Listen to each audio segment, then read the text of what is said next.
Pues este jeep fue en donde hicimos una cantidad enorme de trabajos de arqueología de salvamento. Lo arreglé y con eso estuvimos trabajando años. Lo traía yo lleno de huesos de mamut, de una exploración que habíamos hecho para entregarlo en las oficinas. Y me pararon porque les extrañó lo raro, y me dicen, oye, ¿y esos cosas qué es, esos huesotes? Entonces ya les expliqué de qué se trataba, estaban muertos de risa.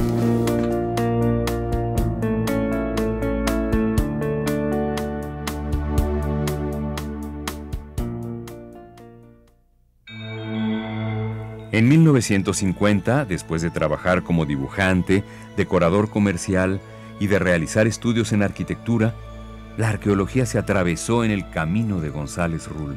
Yo estaba trabajando en una planta química en Colonia del Valle y cuando esa zona se urbanizó, pues empezó a salir un material arqueológico.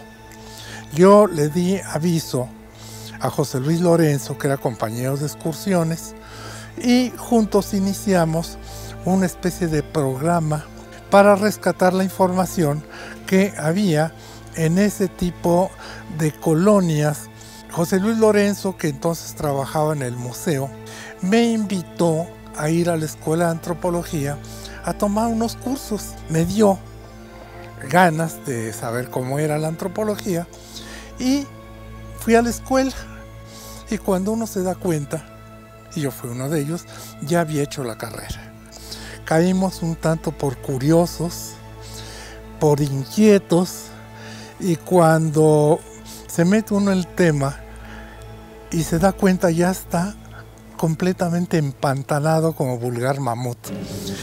Al cabo de 100 siglos que agonizó sobre la cuenca del lago de Texcoco, fue descubierta la tumba de este mamut, que medía 4 metros de alto por 6 de largo. Salí y inmediatamente después me incorporaron a la recién creada Dirección de Prehistoria. Las exploraciones de Santa Isabel Iztapan, en la Cuenca de México, fueron el escenario de sus primeras experiencias arqueológicas que lo acercaron a su interés por la prehistoria. Y especialmente al Tajo de Tequisquiac, en donde, por su posición, se encontraron restos de fauna pleistocénica de lo más relevante, porque no nada más era mamut, sino había caballo, camello, tigre, dientes de sable, había oso, había milodonte, había una cantidad enorme de megafauna, pero también había microfauna de todo tipo, roedores, ratas, conejos, etcétera, etcétera, etcétera, etcétera, porque los yacimientos son muy ricos.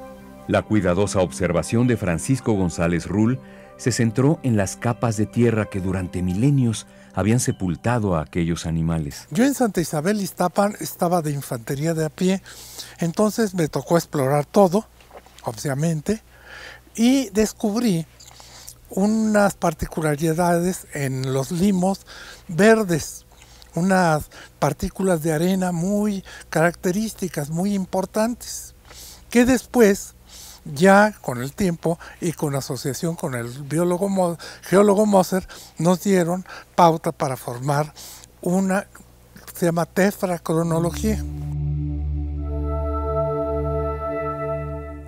Tefra significa ceniza, cronos, tiempo. La tefracronología se convirtió en una técnica para fechar restos arqueológicos de la época prehistórica. Entonces, ya con eso se pudo fechar perfectamente bien el mamut 1 y el 2 de Santa Isabel, más todos los descubrimientos que se han hecho en la cuenca de tipo pleistocénico. Es el trabajo que Moser y yo hicimos hace muchísimos años. Fue también parte del grupo de investigadores que formarían el Departamento de Prehistoria del Instituto Nacional de Antropología e Historia en los años 50. Y con varios de ellos partió a la Cueva de la Candelaria en Coahuila, donde estudió una serie de entierros que dieron a conocer características anatómicas del hombre prehistórico. No, la Candelaria fue un trabajo de salvamento arqueológico que se hizo por una denuncia del presidente municipal de Torreón, que avisó que se había encontrado una cueva funeraria. Ahí fue donde trabajamos en la primera expedición, que fue el doctor Martínez del Río, desde luego el doctor Maldonado Kerdel, y Román y yo, que íbamos de infanterías de a pie. Entonces a nosotros nos tocó la parte difícil y dura del trabajo de meternos a la cueva, sacar todo el material, recogerlo, lavarlo, plancharlo y arreglarlo para el Museo de Torreón.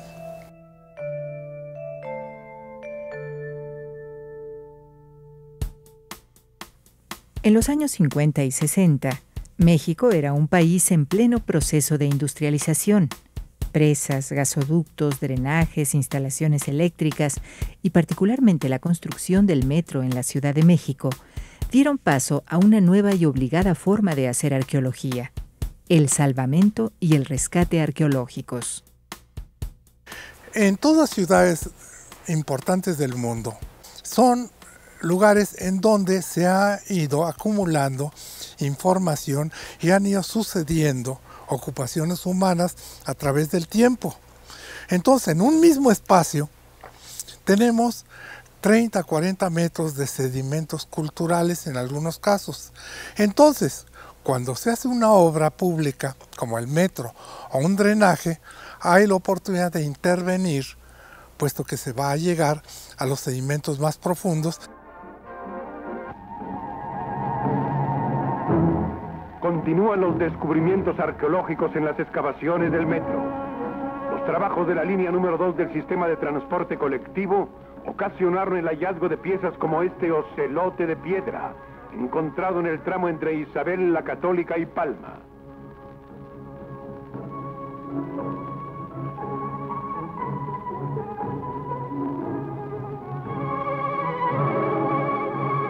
Otras muchas figuras, entre ellas la del dios Eecatl, símbolo del viento, hallado en el cruce con la ruta número 1 en Pino Suárez.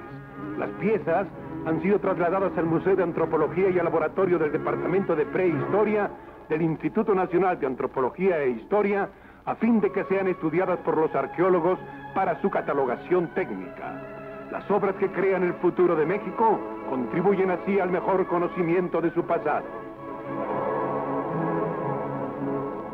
Entonces nosotros aprovechamos la coyuntura de una obra pública o privada para intervenir legalmente y entonces sacar la información de cosas que quedaron sepultadas, cosas que quedaron perdidas a través del tiempo. Continuando su trabajo como arqueólogo de salvamento, González Rull se integró a la supervisión de la construcción del conjunto habitacional Tlatelolco.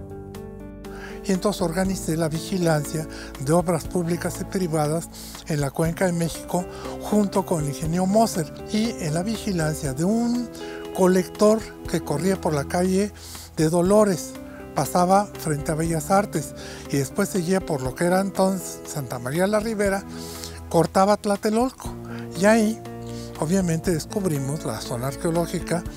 Bueno, ya se conocía, por supuesto, desde el 44 por el doctor Martínez del Río, pero había un gran proyecto urbanístico y con ellos empezamos a trabajar en coordinación. Para González Rull, Tlatelolco, el último reducto de la defensa de los aztecas contra los españoles, fue el punto de inicio en la búsqueda de evidencias del tesoro de Moctezuma. Bueno, nosotros desde un principio habíamos fijado como meta, desde Tlatelolco, buscar todos los indicios y todo lo que se mencionara del llamado tesoro de Moctezuma, que es lo que encontraron los españoles cuando trataron de hacer una capilla en el palacio de Axayacat, donde ellos estaban alojados. Entonces encontraron un cuarto tapiado, la curiosidad, lo abrieron y ahí estaban el tesoro particular de la casa reinante de México. Se corrió la voz, se enteró Moctezuma y se los regaló sencillamente. Entonces Cortés funde la mayor parte del tesoro y sacan 700,000 pesos oro. Eso dio por resultado un gran montón de tejos de oro que reparte y se cargaron en oro. Entonces muchísimos en la retirada que se hizo en una noche lluviosa, oscura y por un camino lodoso, pues hizo que muchísimos murieran en la sequía de los toltecas. Para los españoles, que fueron los que escribieron la historia, es la noche triste. Para don Gastón García Cantú era la noche victoriosa.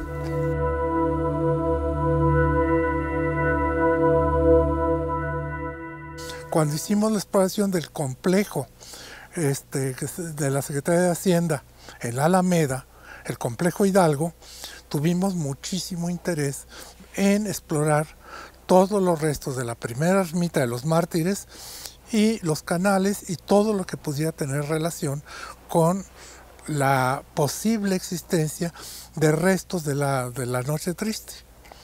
Y sobre esa vigilancia fue cuando se descubrió el Tejo de Oro.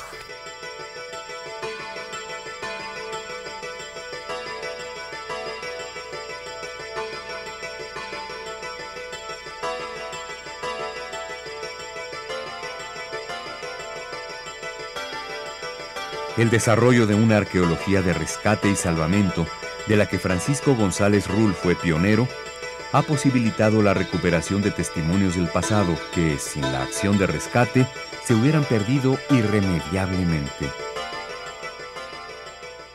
Mientras en una exploración que llamaríamos clásica, una intervención clásica, si usted no acaba, ahí quedó. La pirámide, ahí quedó la zona y no hay problema. Al año siguiente se puede intervenir o cuando haya oportunidad y dinero. Pero en salvamento no hay una segunda oportunidad.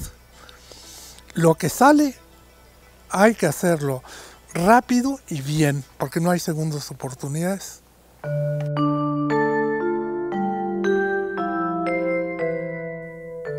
Un arqueólogo singular que se ha dedicado a integrar varias disciplinas que, como gran rompecabezas, le han permitido recrear historias.